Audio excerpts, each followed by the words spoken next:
Hi there, I'm Shane Spiers and welcome to another edition of the Summit Interviews, beaming out to you from the beautiful city of Bath in the UK. My guest today is Paul Sloane. Paul, a very warm welcome. Great to have you on the show. Great to be here, Shane. For those of you that don't know him, Paul is a leading expert on lateral thinking, creativity and innovation. He is the author of over 20 books on these topics. He is a significant blogger and influencer with over 42,000 followers on Twitter. He speaks at corporate events all over the world, including Iran, Taiwan and Iceland. Wow. Paul, the title of our interview today is Start More Fires, and we have 5 minutes for the interview. If you're ready, I'll start the clock. Off you go. So what is lateral thinking and why might I need it? Lateral thinking is a phrase coined by Edward de Bono in contrast to conventional or vertical thinking where we come at the problem straight on. Lateral means from the side, and it's just a different way of approaching problems. I compose a lot of lateral thinking puzzles, and I like to use the same techniques for solving the puzzles to solve business problems. And I get people and groups to think about things differently, and that leads to innovation. Brilliant. So give me some examples of lateral thinking in action. Well, I think Uber is a very good example. So Travis Kalanick was stuck in Paris in 2009. He couldn't get a taxi. The conventional approach to that would be to say, how can we get more taxis? He should use the metro. He should walk. He should use the bus. How can we reduce congestion? These are all sort of incremental improvements. But he thought laterally. He said, no, is there a completely different solution? How could I tap into the unused capacity of all the drivers in Paris who'd be quite happy to give me a lift for a small payment?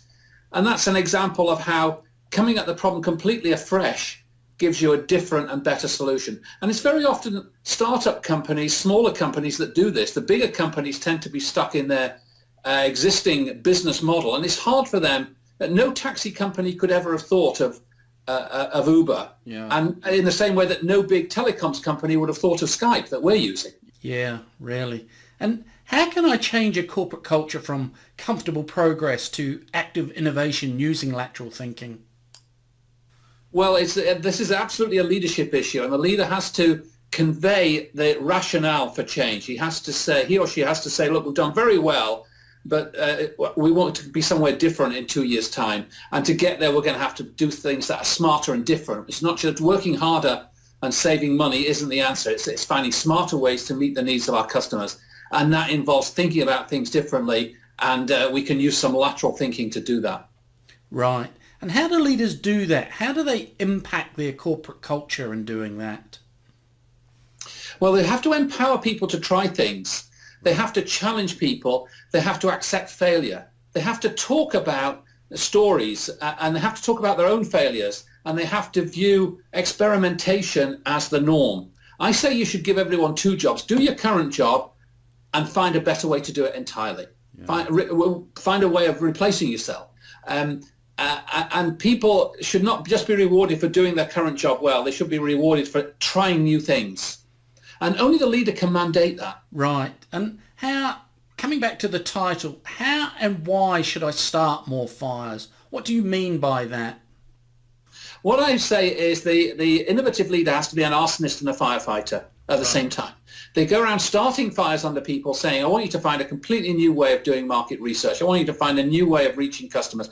And people are trying new things, but a lot of the things they try won't work. And then the leader says, stop that. No, we'll try something. But just a minute, it's really interesting. No, because you can't follow every possible lead. What you do is you start a lot of hairs running, and then you see which ones work, and then you put more resources into those. So it's like a game. Do you remember when you played battleships and you try different things and you say B7, no, E5, yes, and you're trying different things in the marketplace. It's the concept of the lean startup, the concept of the minimum viable product very much goes with this, that you're trying new things, showing them to customers, the things that they like and that work and meet a need, you pursue. The things that don't strike a chord, you kill off quickly. So you're starting fires and you're putting them out. Right. And how does this fit with kind of continuous improvement? Is it the same sort of thing applying to how can we improve what we are doing There are and making two it separate better? strands, I'd say. Continuous improvement is generally incremental innovation, where you're trying to make things better all the time, and you've got to do that. Most managers are good at this. Most businesses are good at incremental innovation, where you make steady improvements to your current products and method and model. But there's also radical innovation, where you find a completely new way to do something. The continuous improvement doesn't apply there. Right. It's about experimenting. It's about deliberately introducing error, deliberately introducing variation, and trying things which are just a little bit wacky. Right. Well, so how do you work with, we have 30 seconds left, Paul. How do you work with corporates, with organisations to have an impact in this area?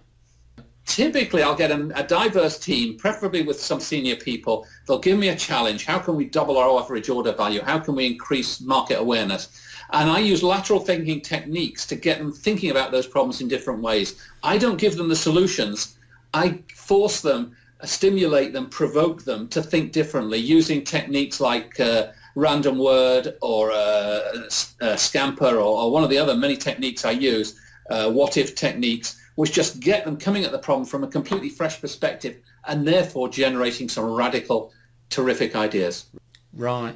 And these techniques, are they getting people to think in a different way, exercise different muscles? Absolutely. And it's much easier for an external facilitator to do that because I come in and I tell them to do crazy things, they do it. Then when the manager does, they give him a funny look. Yeah. So him or her, funny. So it's quite it's easy for me to provoke people. And if I say, put your hands on your head, they all do it. They'll stand on one leg. So if I say, approach the problem from this crazy direction, think as though you're Madonna or think as though you're Annabelle or something, they'll do it. Yeah, brilliant. Well, sadly, we've come to the end of our time. That's fascinating stuff, Paul. Folks, for more resources, check out Paul's website, www.destination-innovation.com. Thanks for checking out our Summit Scale podcast. If you like what we're doing here, please head over to iTunes and subscribe, rate us and leave a review. It's very much appreciated. And if you want to learn more about the work we do or are looking for a load of free resources to help with scaling your business, check out our website, www.summitleader.com.